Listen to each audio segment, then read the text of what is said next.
आज हम लोग इंटीग्रेशन स्टार्ट लेते हैं और डेरिवेटिव हम लोगों का समाप्त हो चुका है, जिसमें हम लोगों ने टेंजेंट नॉर्मल भी लगा लिया है, एप्लीकेशन में मैक्सिमम मिनिमा भी लगा लिया है, कवर हो चुका है। बाकी जो कुछ होगा पढ़ाई तो रोज ही हो रही है, कवर होता रहेगा। आज इंटीग्रेशन शुरू कर दिया जाए। तो सबसे पहले फार्मूले से स्टार्ट लेंगे हम लोग। इंटीग्रेशन, हाँ बेटा कुछ बोलोगे इंटीग्रेशन, कुछ आइडिया हो तो बोलो इंटीग्रेशन के बारे में। हाँ, inverse process of differentiation is known as integration. चाहो लिख लो, inverse process of differentiation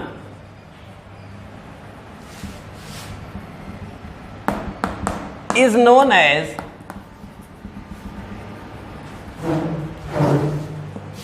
integration।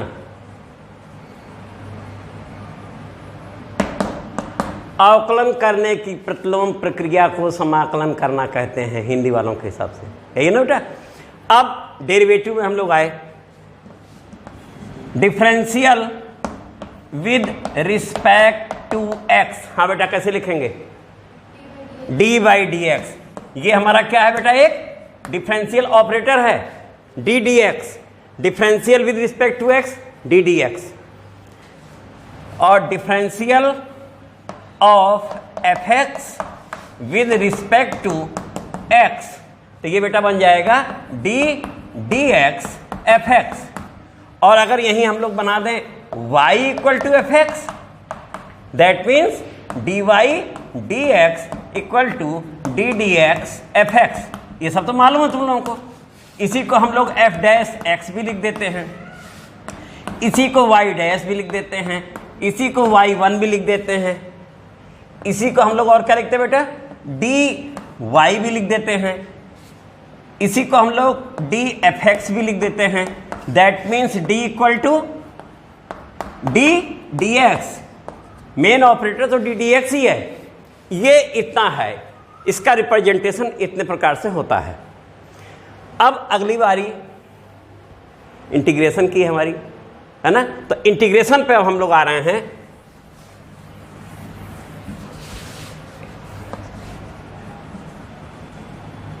Integration with respect to x. केवल एक सिंबल है बेटा बस, इंटीग्रल इसे पढ़ते हैं dx, समाकलन dx। s जैसा लग रहा है, s में जो गर्दन वाला हिस्सा है लंबा हो गया है, s हमारा इतना होता है और यही इसकी गर्दन खींच दी जाए तो समाकलन dx इंटीग्रल, ठीक है बेटा। केवल एक सिंबल है, जबकि डेरिवेटिव में क्या था, डी डी एक्स भी लिख रहे थे, डी भी लिख रहे थे, वाई डैश भी लिख रहे थे, वाई वन भी। यहां ऐसा कुछ नहीं, केवल एक सिंबल है। अब इसके बाद next integration with respect to integration of f x, of f x. F x means any function with respect to x, तो ये बेटा हो जाएगा integral f x d x. तो ये हमारा है symbol f x d x. तो देखते ही हम जान जाएंगे कि ये विद रिस्पेक्ट टू क्या हो रहा है, एक्स। यहां भी इंडिपेंडेंट वेरिएबल के रिस्पेक्ट में हो रहा है, देख रहे हो जैसे डेरिवेटिव था। अब शुरुआत में हमने लिखा inverse process of differentiation is known as, तो इससे कुछ दो रिजल्ट बनते हैं, उन्हें हम लोग लिख लें और फिर तेजी से फार्मूले लिख लिए जाएंगे। तो पहला रिजल्ट है इंटीग्रल ऑफ फंक्शन, लेकिन उससे पहले क्या हो रहा है, differential of function with respect to x. Derivative of function f x with respect to x. जो भी आंसर आया after this integrating this with respect to x, तो हमें रिजल्ट क्या मिल गया, एफ एक्स। यही तो हमने लिखा था कि inverse process of differentiation is इसका मतलब डिफरेंशिएट करके अगर हम इंटीग्रेट कर दें तो हमें ओरिजिनल फंक्शन मिल जाएगा, ये बेटा ना। और सेकंड एक फार्मूला और है बेटा, इसका यूज कम होता है लेकिन जहां भी हुआ है बहुत अच्छा यूज हुआ है।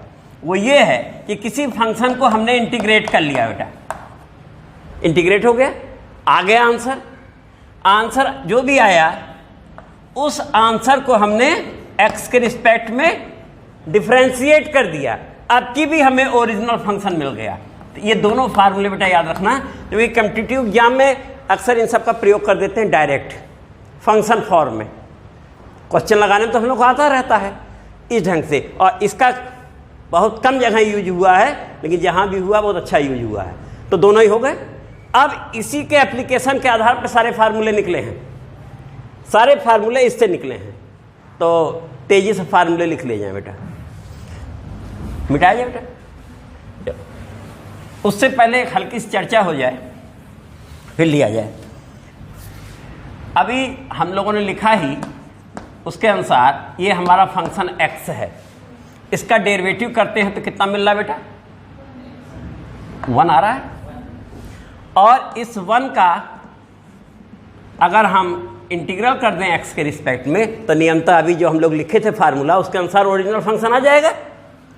डेरिवेटिव होने के बाद जो भी आया अंदर लिखा हुआ है, इंटीग्रेट होते ही बाहर आ जा रहा था। अभी लिखे थे बेटा फार्मूला ये वाला, integral d d x f x, यही था बेटा ना, dx equal to f x लिखा था अभी हम लोगों ने।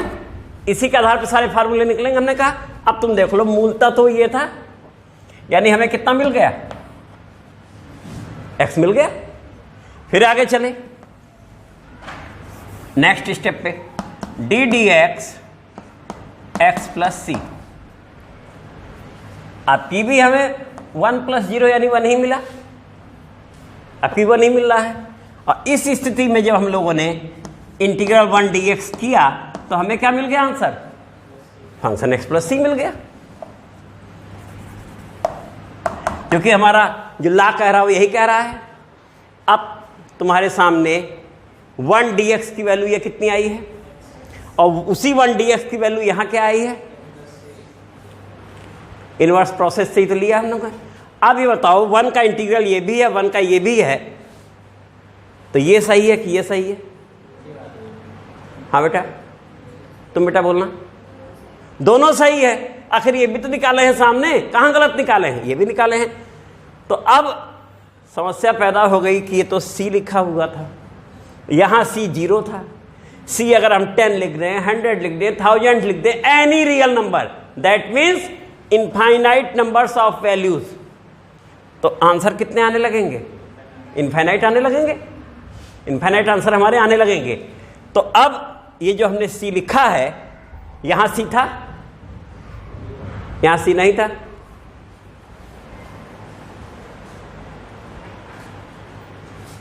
यहां पर c नहीं था और इसमें c है ना बेटा।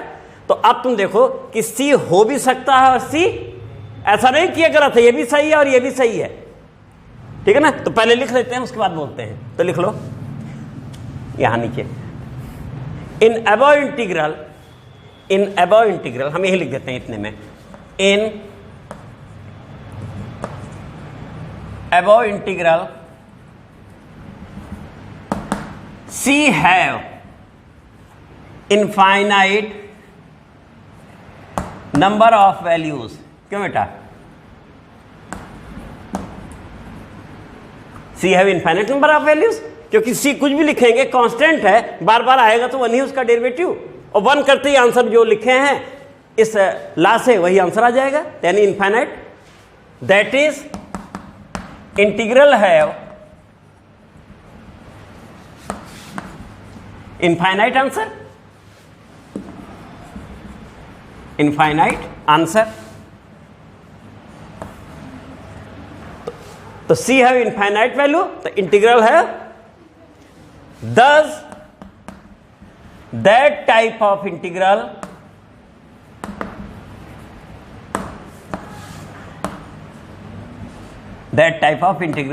be known as indefinite integral,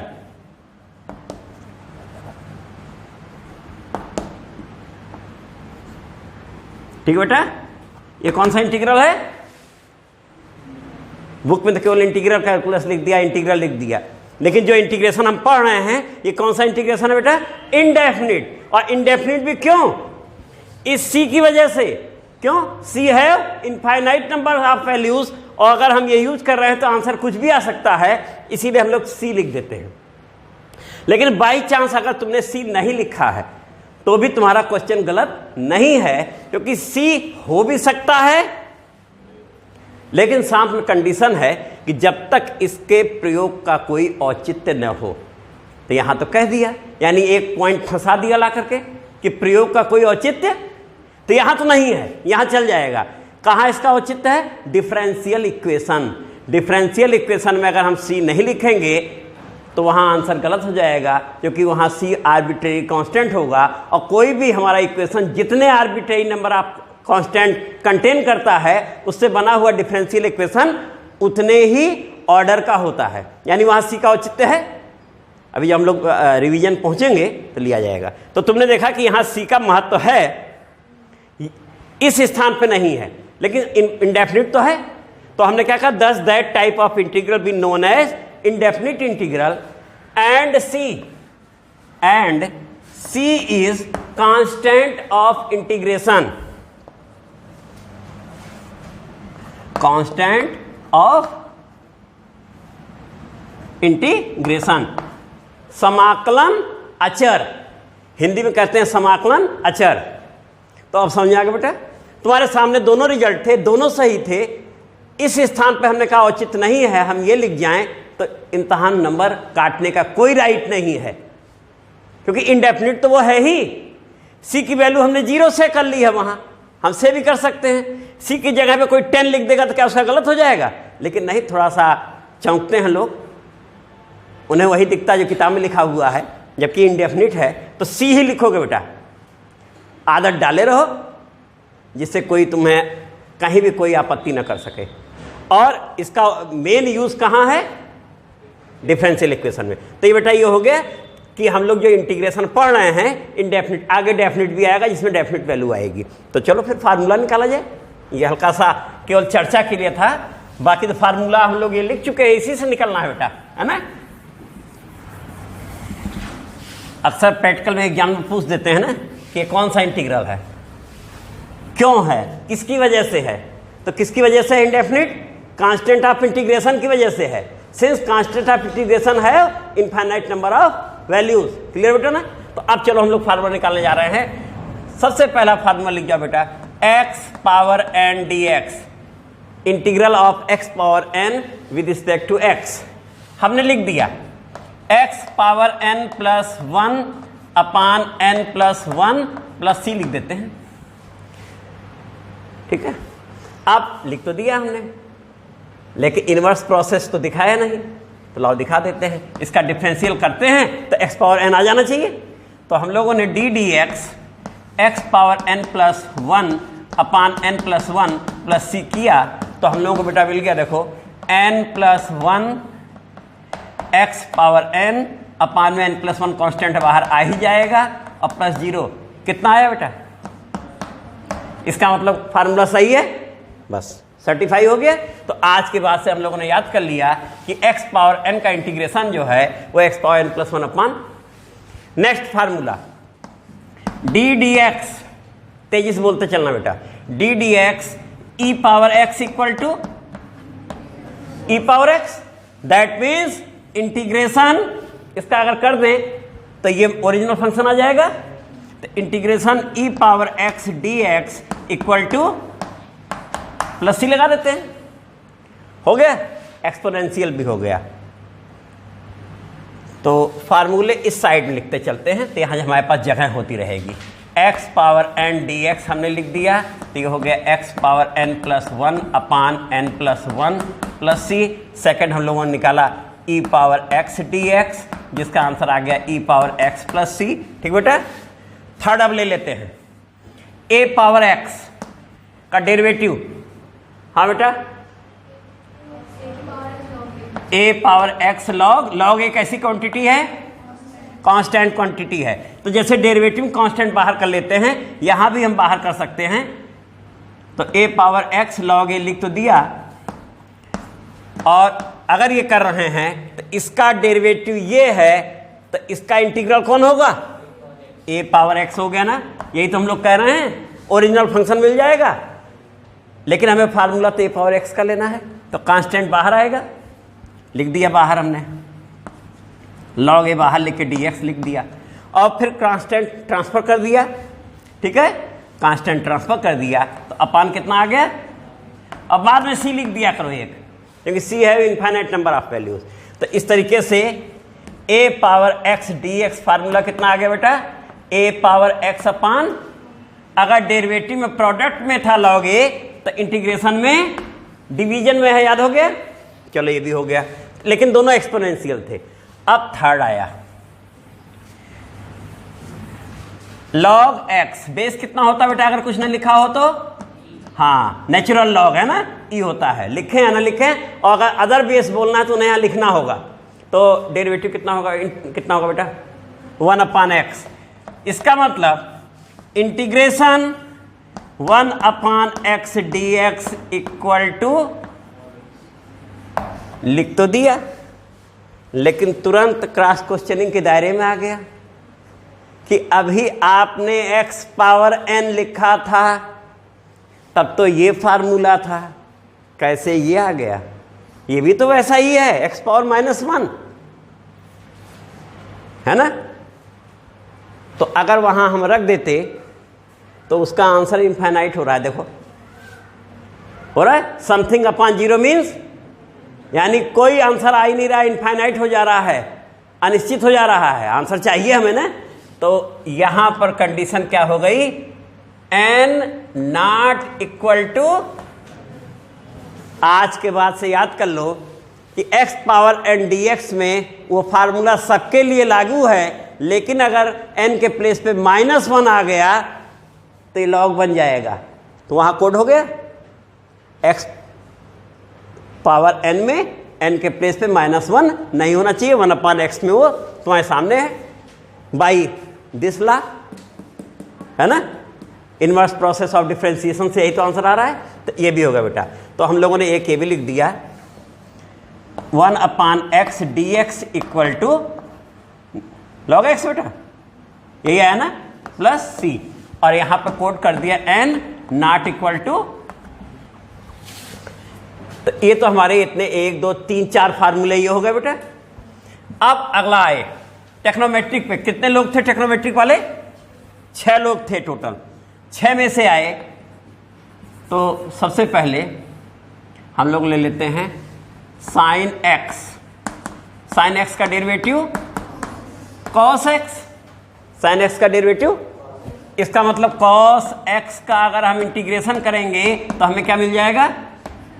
बस एक कांस्टेंट ऑफ इंटीग्रेशन बाद में लगा सकते हैं, क्योंकि अगर प्लस सी लेके चले होते तो आता, नहीं लेके चले थे इसलिए नहीं दिख रहा है ना। अगर साइन एक्स प्लस सी लेके चले होते तो आता कि नहीं आता, वो तो बात की बात है, तो इसलिए यहां पर लगा दिया जा रहा है। होगा बेटा ये। तो अब इस तरीके से तुमने देखा कि हमारा फार्मूला यहां लिख लेते हैं बेटा, है ना। इंटीग्रल किसका निकला बेटा? कॉस एक्स डी एक्स, कितना आया? साइन एक्स, एक आ गया। अब अगला लो, अगला क्या लिया? कॉस एक्स, कितना आया इसका? माइनस साइन एक्स आया। That means integration of minus sine x. जो भी आंसर इसका इंटीग्रेशन अगर करेंगे तो हमें क्या मिल गया? कॉस एक्स मिल गया, पहले लिख लें, ये तो मिला।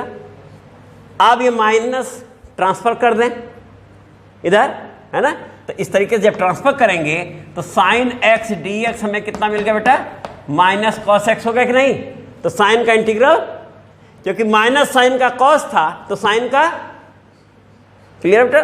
तो इस तरीके से integral sine x d x equal to minus cos x. C सब में है बेटा, लिखा नहीं गया, सब में सी भी लिखा जा सकता है, पहले बता दिया हमने। अब 2 फार्मूले मिल गए। नेक्स्ट पे आए बेटा। नेक्स्ट हमारा tan था क्या बेटा? तो इंटीग्रल, पहले इंटीग्रल बाद में, d d x tan x कितना होता है बेटा, sec square x, sec square x है ना। इसका मतलब integral sec square x d x हमें कितना मिल गया, टेन एक्स। लेकिन टेन का फार्मूला मिला, टेन का नहीं मिला। तो कौन सा फार्मूला नहीं मिला, टेन का नहीं मिला। जो नहीं मिला यहां साइड में कोट कर रहा है बेटा, देखो टेन का नहीं मिला। मिल किसका गया, तो साइन कास तो मिल गया, टेन के प्लेस पे किसका मिला, सेक स्क्वायर का। तो integral sec square x d x equal to tan x plus c लिख लेंगे बेटा। तो ये तो नया फार्मूला एक आया, डेरिवेटिव में टेन का था लेकिन इंटीग्रेशन में अभी टेन का नहीं आया है, आया किसका उसके प्लेस पे, सेक स्क्वायर का। यानी हम जैसे ही देखेंगे sec square x d x तुरंत आंसर दे देंगे टेन एक्स, क्योंकि सेक स्क्वायर किसका डेरिवेटिव है, याद करने का तरीका भी है। इससे क्रॉस क्वेश्चन करो, तुम किसके डेरिवेटिव हो, टेन के, तो टेन हो गया। तुम किसके डेरिवेटिव हो, आ गया, किसके डेरिवेटिव हो, आ रहा है, किसके डेरिवेटिव हो, उससे क्रॉस क्वेश्चनिंग करो, जो मुंह से निकले वही आंसर, ठीक है बेटा ना। तो अब तुमने यहां से देखा, नेक्स्ट आ गया तुम्हारा कॉट एक्स, कॉट एक्स, तो ये कितना आएगा बेटा, माइनस कोसेक स्क्वायर एक्स। इसका मतलब हुआ कि अगर हम माइनस कोसेक स्क्वायर एक्स का integration with respect to x करें तो हमें क्या मिल जाएगा, कॉट एक्स। अब माइनस साइन ट्रांसफर उस साइड में कर दें, हो जाएगा, तो माइनस उधर हो जाएगा बेटा ना। तो इससे रिजल्ट क्या मिला कि integral cosec square x d x equal to minus cot x, ठीक है बेटा ना। तो कोसेक में माइनस आया, ठीक रहा, कोसेक में माइनस आया।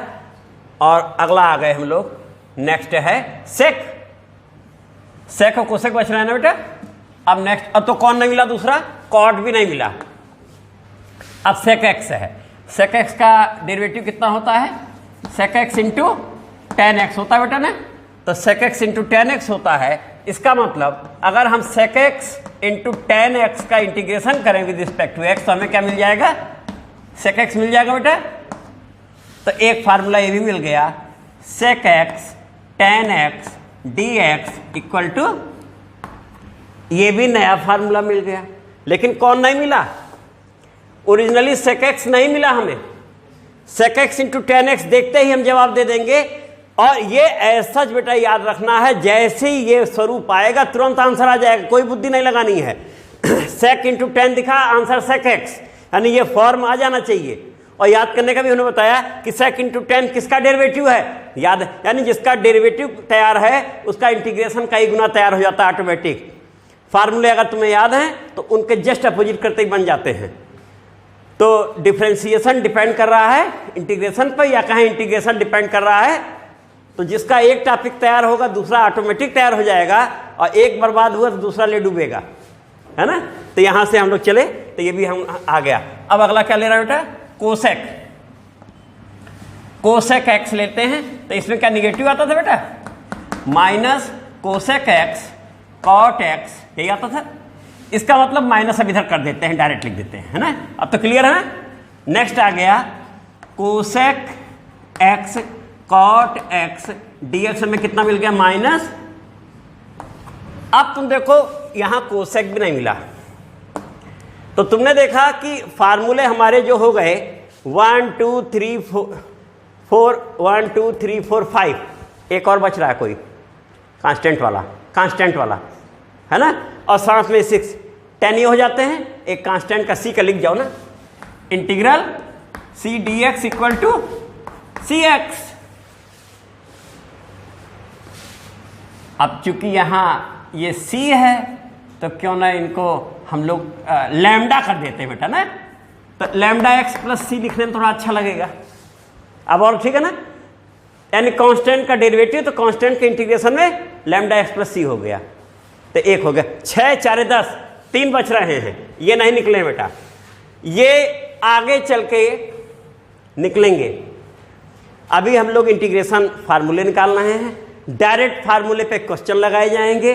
तमाम क्वेश्चन ऐसे होंगे जो कि सिंप्लीफाई करके हो जाएंगे। पूरा तुम्हारा इनवर्स टेक्नोमेट्रिक फंक्शन पर डिपेंड क्वेश्चन इसमें सिंप्लीफाई होके लग जाएंगे, जबकि देखने से लगेगा कि ये सब्स्टिट्यूशन मेथड का क्वेश्चन है, लेकिन डायरेक्ट हो जाएगा। ऐसे ही टेक्नोमेट्रिक फंक्शन का यूज करते हुए कई क्वेश्चन हो जाएंगे। तो पहले हम लोग क्वेश्चनों को पूरी कोशिश करेंगे डायरेक्ट मेथड से हो जाए। जब वो मेथड फेल होने लगता है तब हम कह सकते हैं कि अब ये फेल हो रहा है, अब क्या किया जाए, तो कुछ व्यवस्था की जाए, सब्स्टिट्यूशन मेथड आ जाता है उसके बाद। तो नेक्स्ट इसके बाद सब्स्टिट्यूशन मेथड लेंगे, जिसमें जैसे ही सब्स्टिट्यूशन मेथड आएगा तो ये 4 फार्मूले उसके अंदर निकल जाएंगे। तो ये फार्मूले अभी निकलेंगे बाय सब्स्टिट्यूशन मेथड। तो 4 ये और 9 और नए फार्मूले और निकलेंगे। तो ये 13 फार्मूले, तो 13 डेरिवेटिव के फार्मूले का इन्वर्स करते ही इंटीग्रेशन के हो गए, और 13 नए। ये 26 9 तक की टेबल जैसे याद रखते हो, अगर याद नहीं है प्रोडक्ट नहीं हो पाएगा तो इसे हमेशा याद रखना है। कैलकुलस की बेटा एक टेबल है। तो अभी 10 हुए हैं, 3 और हैं तो 6, लेकिन उन्हें बोलते कितना है बेटा हम लोग, 3। जैसे पहला देखो D d x inverse trigonometric function है बेटा, 1/1 + x² कह सकते हैं, नहीं, अंडर रूट, और अगर इसके प्लेस पे कॉस कह दें तो ये हो जाएगा -1/√। ये तो हुआ बेटा ना। अब दोनों रियलिटी में एक ही हैं। अब यहां आए इंटीग्रेशन की बात आई, तो 1/√1 - x² किसका डेरिवेटिव है, साइन इनवर्स x का है। अगर इसका x के रिस्पेक्ट में इंटीग्रेशन कर दें तो हमें क्या मिल जा रहा है, ओरिजिनल फंक्शन देखो साइड में लिखा हुआ है, कितना मिल गया, साइन इनवर्स x। और अगर इसमें +c रहा होता तो c भी लिख देते, है ना, सही है। और अगर यहां माइनस लगा होता तो ये भी आ जाता। इसका मतलब हम ये नहीं कह सकते हैं -cos इनवर्स x भी तो कह सकते हैं इसका आंसर। क्यों, इंटीग्रल dx/√1 - x² को हम साइन इनवर्स x भी कह सकते हैं और माइनस, ठीक है। दूसरे वे में आ जाओ, +c होता ही है, इनफाइनाइट नंबर ऑफ वैल्यूज, ठीक है। किसी ने कहा हम ये लिख देते हैं π/2 माइनस, लिख सकता है, और तुरंत उसने कहा -cos इनवर्स x और प्लस ये नदी जाके समुद्र में समाहित हो गई, फिर एक समुद्र का समुद्र ही रहा, समुद्र तो बदला नहीं, कहां चला गया, सी में मिल गया, वो आया ना माइनस की नहीं। देखो अब तो सहमत हो कि इसका साइन इनवर्स x भी हो सकता है और माइनस। रीजन क्लियर हो गया दोनों वे में, इनवर्स टेक्नोमेट्रिक के फार्मूले से भी और यहां से भी। तो कुल मिला के एक फार्मूला बना, तो एक ये हो गया बेटा, हमने लिख दिया। अब अगला लेते हैं, अगला ले लेते हैं tan इनवर्स बेटा। tan इनवर्स x लिए तो कितना बना, 1+, और अगर कॉट लेते तो माइनस। तो यहां हमने अगला फार्मूला ले लिया, 1/, चाहे कहो x² + 1 और चाहे कहो 1+, विद रिस्पेक्ट टू क्या किया, तो हमें क्या मिल गया बेटा, ये tan इनवर्स x + c और -cot इनवर्स x प्लस, ऐसे यार tan इनवर्स x + c रखो, वो तो तुम्हें याद ही है, बन ही जाएगा जहां जैसी आवश्यकता होगी। तो tan 12। अब एक लास्ट में और बचा कौन, sec इनवर्स।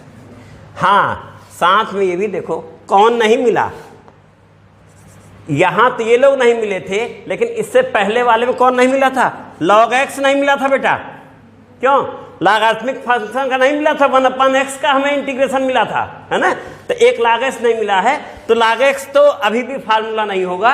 ये इंटीग्रेशन बाई पार्ट नाम का चैप्टर आएगा, वहां उसे इंटीग्रेशन बाई पार्ट से लगाएंगे।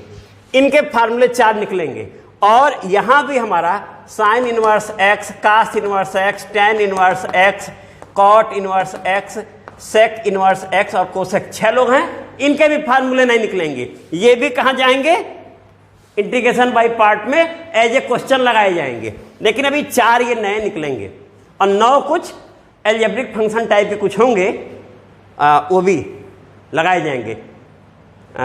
तो उसमें जिसमें होल स्क्वायर बना जाता है, इस टाइप क्वेश्चन होते हैं, तो जब आएगा उसको लिया जाएगा। हाँ, अगला बेटा हमने क्या कहा था, सेक। ये कितना हो गया, x अंडर रूट और अगर कोसेक लेंगे तो -1 हो जाएगा। तो हम यहाँ लिख देते हैं बेटा, जगह यहाँ है, नीचे फुल हो चुकी है जगह, तो ये लिख देते हैं 1/x √x² - 1 dx equal to sec inverse x plus c भी लिख सकते हैं, नहीं भी लिख सकते हैं, सी लिख दिया जाएगा, और माइनस कोसेक इनवर्स x भी। तो बेटा तुमने देखा कि याद करना भी आसान है, अगर डेरिवेटिव के फार्मूले याद हैं तो इंटीग्रेशन के तुरंत बन जाएंगे। यहां देखते ही तुम किसके डेरिवेटिव हो, आंसर डेरिवेटिव, और डेरिवेटिव नहीं याद है तो आप पूछो तुम्हारा इंटीग्रेशन क्या था, यानी दोनों में से कोई एक याद है, दूसरा काम तेजी से हो जाएगा बेटा ना, और जिसको एक याद है उसे दोनों अपने आप याद हो जाता है, उसकी स्पीड बन जाती है बेटा। तो अब इससे कुछ क्वेश्चन लगाए जाएं जिसमें डायरेक्ट ये फॉर्म बन के आएंगे और उसे हम लगाएंगे फिर, और ये कल हम लोग सब्स्टिट्यूशन मेथड पे आ जाएंगे, क्योंकि स्टार्टिंग वाला बहुत ईजी है सब। तो उसमें क्वेश्चन भी ऐसा लेते हैं बेटा जो देखने से एक बार चौंकाए, ये तो सब्स्टिट्यूशन का क्वेश्चन है लेकिन सिंपल वे में लग जाए। तो सबसे पहला क्वेश्चन हम लोग ऐसा ले रहे हैं जो एग्जाम में काफी अच्छे मार्क्स का आया था, और जबकि बिल्कुल ऑर्डिनरी क्वेश्चन था। ठीक है, ये देखो बेटा, integral cos 2x minus cos 2α अपान cos x minus cos alpha का इंटीग्रेट दिस। 4 मार्क्स का क्वेश्चन एग्जाम का। अब देख करके लग रहा है कि ऐसा कोई फार्मूला नहीं है, क्योंकि क्वेश्चन को देखते ही पहले हमें अपने फार्मूले रील में दौड़ाने होंगे। तो ये सबसे पहले कौन सा फंक्शन है, ये फंक्शन कौन सा है, टेक्नोमेट्रिक फंक्शन है। टेक्नोमेट्रिक कहते ही रील पहुंच जाएगी 6 पे। साइन कास tan नहीं, सेक स्क्वायर, ध्यान सुनना, साइन कास सेक स्क्वायर कोसेक स्क्वायर, सेक इंटू टेन कोसेक इंटू। अब इतने में से अगर ये कोई होगा तब तो आंसर मिलेगा, अदरवाइज नहीं होगा, क्योंकि तुरंत वैसा होते ही क्लियर हो जाता है। जैसे मोबाइल में तुम क्लिक करते हो तो ऑप्शन आता है वो डिलीट हो जाता है, ठीक वही चीज़ यहाँ भी, जब तक वो ऑप्शन नहीं आएगा तब तक वो गायब नहीं होगा, तब तक वो रोके रहेगा। सबमिट में भी देखते हो, फॉर्म भरते हो, जब सारे ऑप्शन क्लियर हो जाते हैं तो सबमिट हो जाता है, नहीं बार बार रोके रहेगा, कहीं कुछ मामला है, कोई कामा या फुल स्टॉप बचा हुआ है जिसकी वजह से नहीं जा रहा। तो वही यहाँ भी है बेटा। तो अब तुमने देखा टेक्नोमेट्रिक फंक्शन में cos 2x का फार्मूला बेटा बोलना, 2 cos स्क्वायर x माइनस 1, ये होता है बेटा। और ये कितना हुआ, 2 cos स्क्वायर अल्फा माइनस 1 हो गया, अपान cos x minus cos alpha dx। Clear बेटा सबको। अब देखो ये -1 और माइनस कैंसिल आउट हो जाएगा, साथ में इन दोनों में से कर दे रहे हैं, है ना, स्टेप कम हो जाएगा। तो ये बेटा देखो हो गया 2, और 2 हमने बाहर कर दिया, और यहाँ मिला cos square x minus cos square alpha अपान cos x minus cos alpha. ठीक है बेटा, यही हो रहा ना। अब इसका भी फैक्टर कर जाओ। हाँ, इसका फैक्टर कितना हो रहा है बेटा, a square minus b square, a plus b a minus b. ठीक है, तो हम यहाँ कर देते हैं बेटा, यहाँ इस प्लेस पर ये twice cos x plus cos alpha और cos x minus cos alpha अपान cos x minus cos alpha. ठीक बेटा, dx कौन कट गया, cos x minus cos alpha cut गया।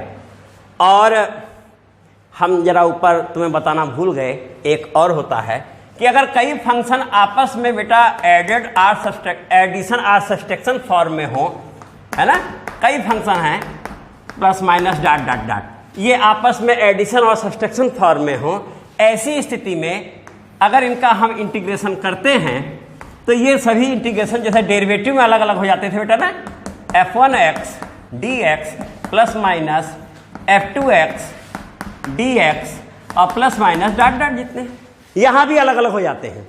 दूसरी चीज वो भी हम लोग यूज कर चुके हैं लेकिन बोल देते हैं, अगर किसी फंक्शन में किसी कांस्टेंट नंबर का प्रोडक्ट है और हम उसे इंटीग्रेट कर रहे हैं, तो जैसे डेरिवेटिव कांस्टेंट बाहर आ जाता था और डेरिवेटिव फंक्शन का होता था, ठीक उसी प्रकार यहाँ भी वो कांस्टेंट टर्म बाहर आ जाएगा और इंटीग्रेशन किसका होगा बेटा। तो ये दोनों चीजें वहां नहीं बोली गई, तो यहाँ बोल दिया गया। वैसे ये यूज कर चुके थे तो अब ये एडिशन और सब्सट्रैक्शन की वजह से ये तुम्हारा बेटा देखो हो गया ट्वाइस है ही, ब्रैकेट लगा लिया, integral cos x d x plus integral cos alpha D x. बेटा ये बनाना सही है। अब बोलना बेटा इसका इंटीग्रेशन साइन एक्स फार्मूला है, और ये कैसी क्वांटिटी है, कांस्टेंट क्वांटिटी है, लैम्डा वाला जो भी लिखे थे ऊपर हम लोग, तो ये बाहर हो गया एक्स कॉस अल्फा हो जाएगा और प्लस एक सी। तो इस तरीके से फाइनली हम लोगों ने यहां लिख दिया 2 हमारा बाहर है, ना हो अंदर लगा लेते हैं 2, ये हो गया बेटा साइन एक्स और प्लस 2 कॉस अल्फा और इंटू एक्स और प्लस सी। यही आंसर आ रहा बेटा। 4 मार्क्स का क्वेश्चन बेटा था, सिंपल बिल्कुल। तो क्वेश्चन भी वे लिए जाए। अब जरा सा एक और स्टैंडर्ड क्वेश्चन लिया जाए, है ना। आगे चल के वो क्वेश्चन है तो बेटा सब्स्टिट्यूशन मेथड का, लेकिन अब उसे इस समय सब्स्टिट्यूशन मेथड नहीं बताया गया है, तो कन्वर्ट किया जा सकता है। हम उसे चेंज करके सब्स्टिट्यूशन से हट के बना रहे हैं। लिखना बेटा, सब लोग लगाना शुरू करो। Integral sine power 8 x by 2 minus cos power 8 x by 2 upon, ये मैथलिनियस का क्वेश्चन है बेटा, बस फर्क क्या है, एक्स बाई 2 नहीं है, एक्स है वहां, और ये है 1 minus 2 sine square x by 2 into cos square. ये बेटा क्वेश्चन है। तो क्वेश्चन को देख करके नहीं चौंकना है या डरना है। जैसे तुम देखोगे कि आईआईटी नाम सुन के लोग चौंकते हैं।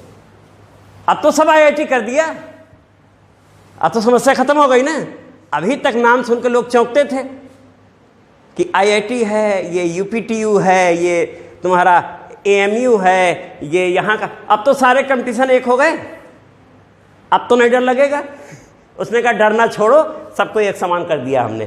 तो ऐसा कुछ नहीं है बेटा, बेसिक कंसेप्ट, इसीलिए हम जो लेते हैं थोड़ा टाइम टेकिंग रहता है स्टार्टिंग में। बेसिक कंसेप्ट अगर क्लियर है तो कहीं कोई भी प्रॉब्लम नहीं है। तुम्हें क्वेश्चन वहां नहीं लगाने हैं ज़्यादा, तुम्हारा बेसिक क्लियर, तो क्वेश्चन तो कोई भी होगा तुम लगा लोगे। जैसे चक्रव्यूह होता है, वो क्वेश्चन चक्रव्यूह वाले क्वेश्चन है कि तुम्हें हर फाटक खोलने के लिए उसके नियम से चलना होगा। जैसे बैंक के लाकर के कई चाबियां होती है ना, अलग अलग चाबियों से खुलेगा, अलग अलग नंबर होंगे।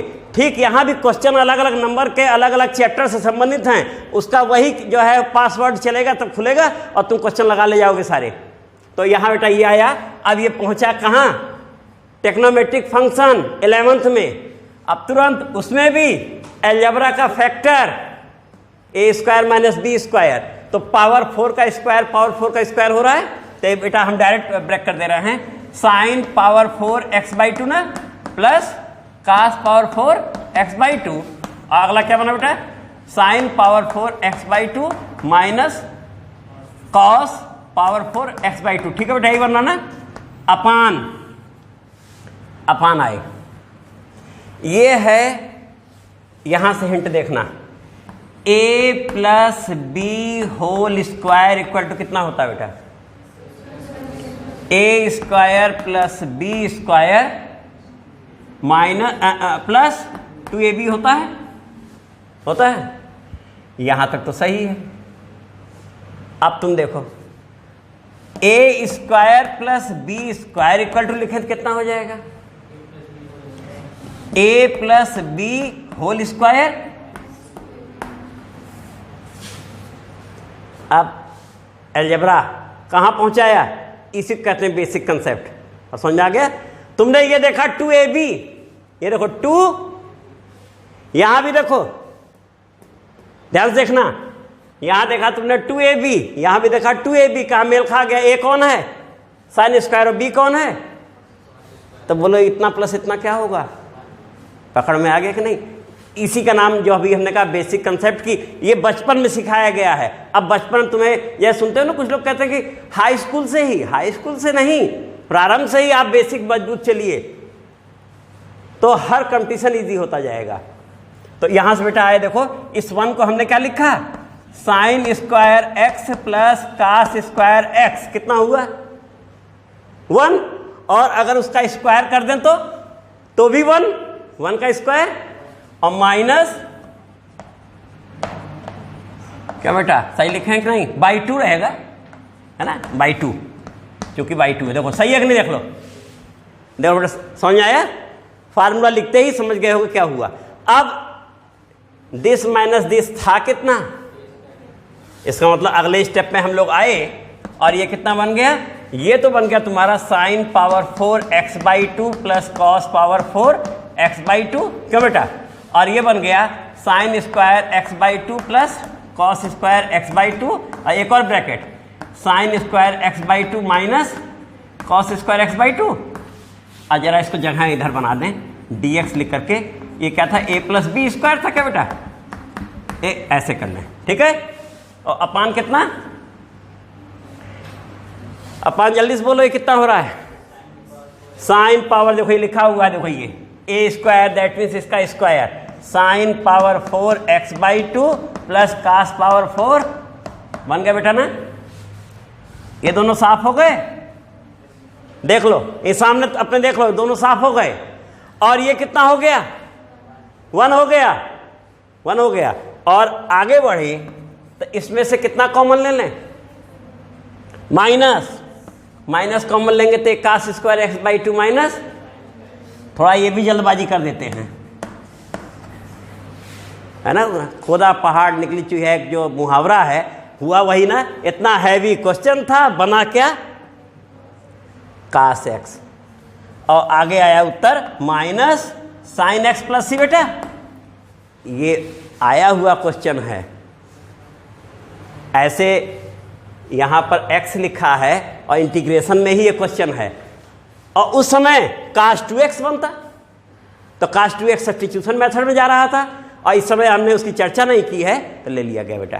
तो इस तरीके से एक जना ये भी लगा लो, इंटीग्रल dx अपान, हाँ बेटा ये बोलना, ये हमने लिखा, जल्दी से बोलो इसका ये कितना होगा, इक्वल टू इंटीग्रल कितना लिख सकते हैं इसे,